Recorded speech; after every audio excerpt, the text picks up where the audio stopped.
दोस्तों आपको याद होगा 16 दिसंबर 2020 को बिहार सरकार के ट्रांसपोर्ट विभाग ने एक नोटिफिकेशन जारी की थी, जिसके अंतर्गत फौरी तौर पर 14 चक्का गाड़ियों के ऊपर बैन लगा दिया था कि ये गाड़ियां अब से बालू और गिट्टी नहीं ढो सकती हैं बिहार राज्य के अंदर, चाहे फिर वो गाड़ियां बिहार की हो या फिर बाहर की हो। इसके साथ ही 6 से 10 चक्का गाड़ियों को बोल दिया था कि आप 3 फीट से ज़्यादा बालू और गिट्टी अपनी गाड़ी में नहीं ले जा सकते, और 12 चक्का गाड़ी 3.5 फीट से ऊपर बालू और गिट्टी नहीं ढो सकती है। ये तभी लागू हो गया था इमीडिएटली 12 दिसंबर 2020 में, लेकिन इसको लेकर बहुत सारी आपत्तियां जताई गई और जिसमें बहुत सारी आपत्तियां कानूनी थी, कानूनी पेच थे।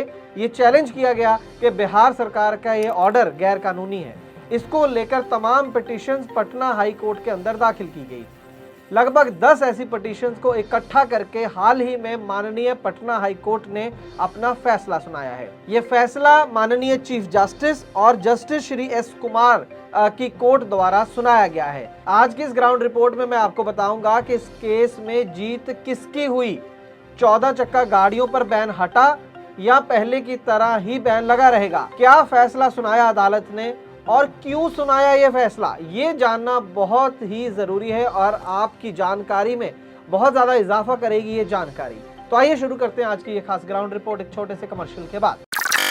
दोस्तों मैं जानता हूं कि ट्रांसपोर्ट के कारोबार में आपको ढेरों चिंताएं हैं, लेकिन अब कम से कम अपनी गाड़ी के बीमे की चिंता छोड़ दें। अपनी गाड़ी का बीमा सिर्फ और सिर्फ ट्रांसपोर्ट मॉल से ही करवाएं। प्रीमियम आपको सबसे कम मिलेगा, पॉलिसी में किसी तरह की कोई कमी नहीं होगी और क्लेम हॉटलाइन की सुविधा 24 घंटे मिलेगी। तो अभी ट्रांसपोर्ट मॉल ऐप के बीमा सेक्शन में अपनी गाड़ियों के नंबर डालें या फिर 90 831 90 831 पर अपनी गाड़ियों के नंबर व्हाट्सएप करें। आप भरोसा कर सकते हैं हम पर। ट्रांसपोर्ट टीवी पर आपका स्वागत है दोस्तों, मैं हूं मनिंदर सिंह और आप देख रहे हैं ग्राउंड रिपोर्ट। तो दोस्तों जैसे मैंने बताया कि दिसंबर 2020 में ये नोटिफिकेशन जारी की गई थी बिहार सरकार के द्वारा, और अब 25 अप्रैल 2022 को माननीय पटना हाई कोर्ट ने इस नोटिफिकेशन को खारिज कर दिया है, क्वैश कर दिया है, धज्जियां उड़ा दी हैं अगर मैं कह सकूं तो, इसको खत्म कर दिया है। अब ये लागू नहीं है और इसी नोटिफिकेशन को लेकर जो बाद में जितनी भी और नोटिफिकेशन या कम्युनिकेशन हुई वो सब खारिज कर दी गई है। और ये फैसला जो था बिहार सरकार का, ट्रांसपोर्ट विभाग का, गाड़ियों पर इस तरीके से रिस्ट्रिक्शन लगाने का, वो अब खत्म हो गया है बिहार के अंदर। लेकिन इससे भी ज़्यादा ज़रूरी, अगर आप इस धंधे में हैं, इस काम में हैं, इस कारोबार में हैं, तो ये जानना आपके लिए बेहद ज़रूरी है, चाहे आप किसी भी राज्य में रहते हो, कि आखिरकार क्यों इस नोटिफिकेशन को खारिज कर दिया गया। क्या ऐसी कमी थी, क्या ऐसी गलती करी बिहार सरकार ने, उसके ट्रांसपोर्ट विभाग ने इस नोटिफिकेशन को जारी करके। ये जो जजमेंट आई है बहुत मोटी हैवी जजमेंट है, बहुत टाइम लगा इसको पढ़ने में, समझने में।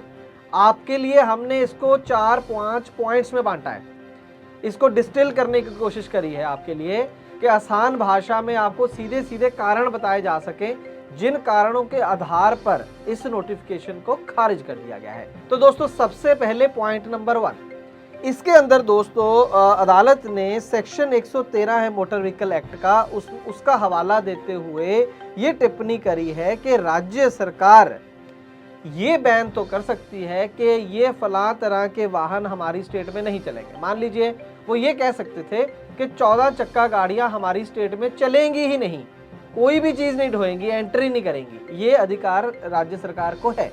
और कई केसेस में जैसे बहुत ही पहाड़ी इलाके हैं, वहाँ पर मल्टी एक्सल गाड़ियों को नहीं जाने दिया जाता, तो वो अधिकार है राज्य सरकार के पास as per law, as per act. लेकिन ये अधिकार नहीं है कि गुड्स को प्रतिबंध कर दें। ये नहीं कह सकते कि ये गाड़ी में आप ये माल ढो सकती हैं, ये माल नहीं ढो सकते हैं। ऐसी आज़ादी स्टेट गवर्नमेंट के पास है ही नहीं, किसी एक्ट से ये पावर राज्य सरकार के पास आती ही नहीं। तो पहला पॉइंट तो ये है जिसके लिए नोटिफिकेशन खारिज हुई है, क्योंकि इस केस में ये कहा गया था कि 14 चक्का गाड़ी है, बाकी जो मर्जी ढोए, बालू और गिट्टी नहीं ढोएगी। देश के बाकी हिस्सों के लिए मैं बता दूं कि रेता, जैसे नॉर्थ में बोल देते हैं बालू मतलब रेता, गिट्टी बजरी भी बोला जाता है। इसके अलावा दोस्तों जो दूसरा पॉइंट इसके अंदर बना और इस जजमेंट का पैरा नंबर 76 है, उसके अंदर वो जो दूसरी गाड़ियां थी ना जो 14 चक्का से छोटी थी, 6 से 10 और 12 चक्का गाड़ियां कि आप 3 फीट या 3.5 फीट के ऊपर माल नहीं डाल सकते, उसके ऊपर भी कोर्ट ने कहा कि ये पावर भी सेंटर के पास है, स्टेट के पास नहीं है, ये आप रिस्ट्रिक्ट नहीं कर सकते। आपने गाड़ी के अंदर जो माल वाली गाड़ी है उसके अंदर GVW लिखा है, उस GVW तक जो है वो माल उसके अंदर लादा जा सकता है, उसका GVW नहीं बढ़ना चाहिए। लेकिन आप ये नहीं कह सकते कि 3 फुट डालो, 3.5 फुट डालो, ये स्टेट गवर्नमेंट के अधिकार क्षेत्र में आता ही नहीं है।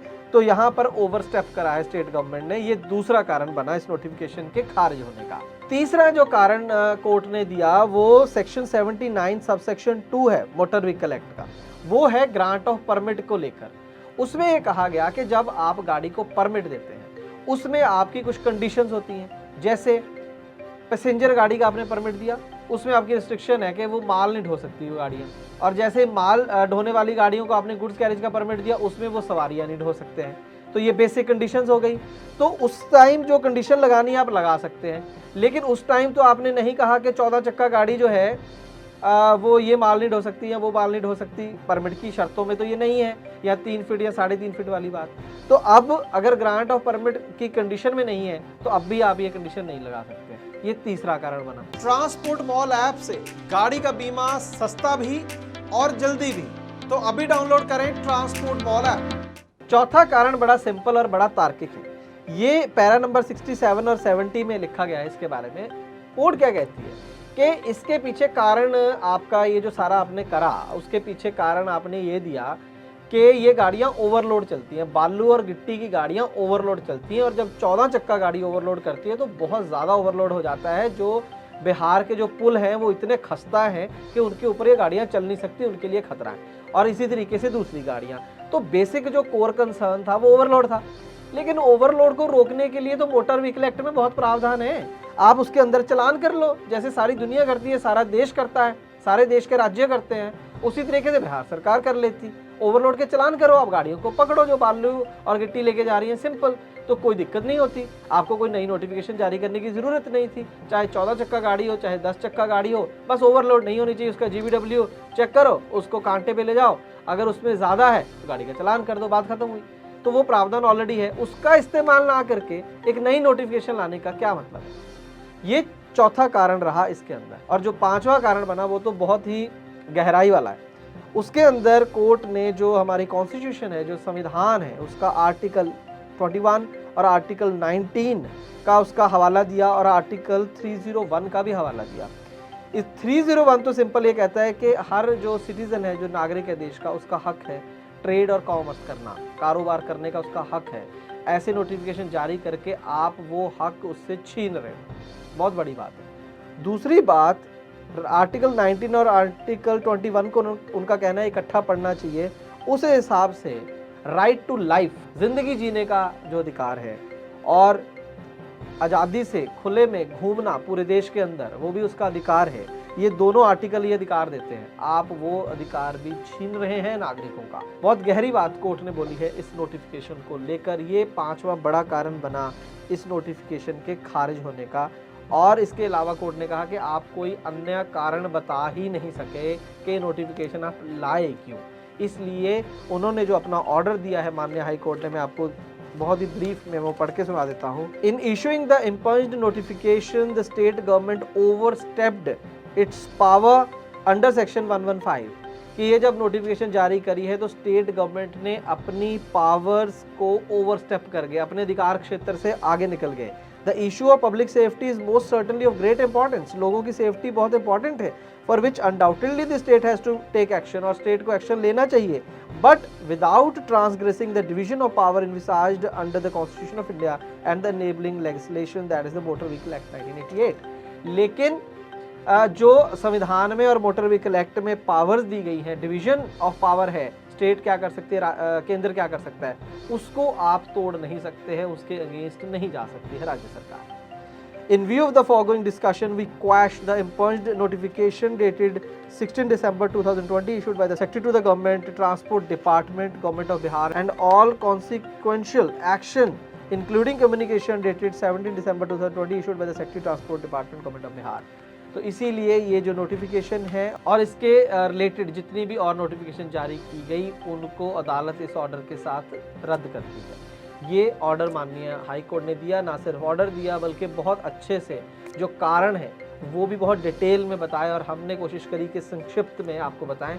और इस अगर आप पूरी जजमेंट को पढ़ना चाहते हैं तो आप डिस्क्रिप्शन बॉक्स में इसका लिंक दिया है हमने, वहाँ से आप डाउनलोड कर सकते हैं। और इसके साथ ही हम भी अपनी तरफ से एक टिप्पणी करना चाहते हैं कि ओवरलोड को रोके बिहार सरकार, उसके लिए गट्स दिखाए, लेकिन उसके साथ ही अपने जो राज्य के अंदर पुल हैं उनको तगड़ा करें, उनको मजबूत करें ताकि वहां से गाड़ियां गुजर सकें। पुल और सड़कें आपकी कमज़ोर हैं, ये बहाना लगाकर आप अपनी रिस्पॉन्सिबिलिटी से भाग नहीं सकते हैं और जो ट्रांसपोर्टेशन है उसको बाधित नहीं कर सकते हैं।